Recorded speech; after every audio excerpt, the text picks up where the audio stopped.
Formula One is a team sport. That's pretty obvious every time the cars come into the pits. The teams change the tyres, and back in the day, they refueled it. But when I started in Formula One, when a car came into the pits and the tyres were changed, the way the driver knew that it was safe to leave the pits was there was a chap holding a big lollipop in front of his face, which he lifted it, and that was the signal to go.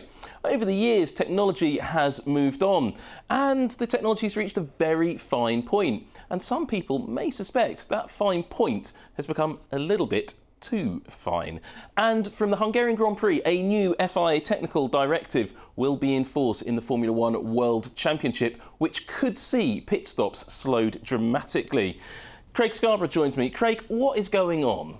So there's been some concern from the FIA that maybe pit stops are going so fast that the mechanics are kind of doing their job, not checking and letting a car be released potentially unsafe, which has kind of been the situation forever, really. I mean, any pit stop's always done as fast as possible, but now you get into a consistent 2-second pit stop for some teams, like Red Bull, for example, and there's some concern from some people that maybe that's just too quick and there needs to be just some checks there. So what they've done is they've released a technical directive. Now, this isn't quite the same as a regulation or a rule, and it doesn't get published openly, so no one knows exactly outside the teams what's in it.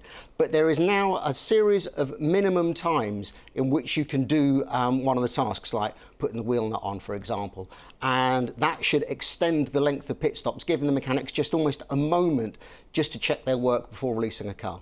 Yeah, the regulations are quite clear that all of the actions in the pit equipment and the pit crew, that has to be manual, that has to be human controlled. It cannot be automated. And what you'll quite often see on the wheel guns, there's a little data connection, and sometimes some of the wheel guns can send a signal direct from the mechanic's wheel gun to the gantry, where you've got those red and green lights allowing the driver to go or stay put. That's also got a human control element to it as well. Now, there has been some concern that process, when the mechanic pulls the wheel, the gun off the wheel, that's sending a signal automatically to the lights to allow the light to switch quicker. That's a bit of an advantage, about a tenth of a second perhaps in a pit stop.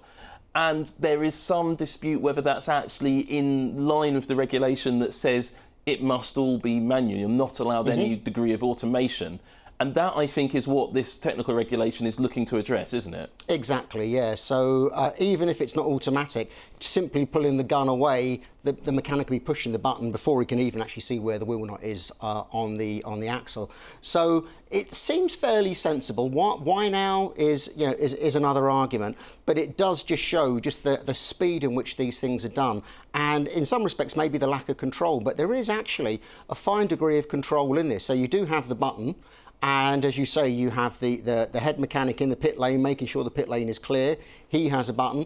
All of these signals go back to a computer, and it's only when everyone says that we're green and good to go that the gantry light will change. And actually, for some teams, certainly for the top teams, the jacks themselves release themselves, particularly at the rear, and it's not the mechanic pulling the lever on the jack, it's actually an automated process with the option of a manual override. So again, it's just all these little things, just making sure everything just doesn't run and release a car almost by accident without everyone really thinking about the work they're doing. I mean, you've seen in some other championships that they've got what I call robotic jacks, where the mechanics just throw the rear jack in the general direction of the rear car. It attaches itself perfectly and jacks the car up all on its own without the mechanic really doing anything. That's definitely not allowed in Formula One. No. However, that's not the real issue here. It's actually the speed that things are happening. The FIA believe that, or the technical clarification suggests, the technical directive suggests that they believe things are happening faster than is humanly possible. So there's that 0.15 second rule. So certain things cannot be done within 0.15 seconds. And also, critically, the moment that all of the wheel guns are released from the wheel nuts, and the mechanics are saying the car is ready to go, that motion and that signal cannot be sent to the gantry, the red and green lights above the driver's head. That cannot be sent faster than 0.2 seconds. Now, I am going to be fascinated to see how the FIA are actually going to monitor this, because you've watched pit stops many times. Every movement, monitoring that to the tiniest degree, that's going to be really difficult. Though I do know that above every single pit gantry, there's a high-speed camera mounted, so the FIA can watch every single movement in great detail, but they can't do it very quickly after a pit stop. So I wonder, and there's no system like NASCAR has with this constant pit watching going on, and I can't remember the name of the system they have, but they're always watching the high-speed cameras in NASCAR, and there's some automation in there to detect any penalties. Formula One doesn't have that yet, but maybe the FIA are going to bring something similar along in Hungary. They haven't yet revealed all of the detail to us, but it's going to be very, very interesting to see if any teams are going to suddenly start going longer on their average pit stop time. I think in terms of strategy, though, this could be a little bit of a curveball and move a few teams back towards a one-stop strategy, even though ultimately it could only make the pit stops take 1 or 2 tenths of a second quicker. It's going to be interesting. Some teams are consistently in the high 2 seconds. They may not be affected by this materially. It's the people that are consistently at 2 seconds. You have to add some time to that. So it will bring them towards the bulk of the rest of the grid.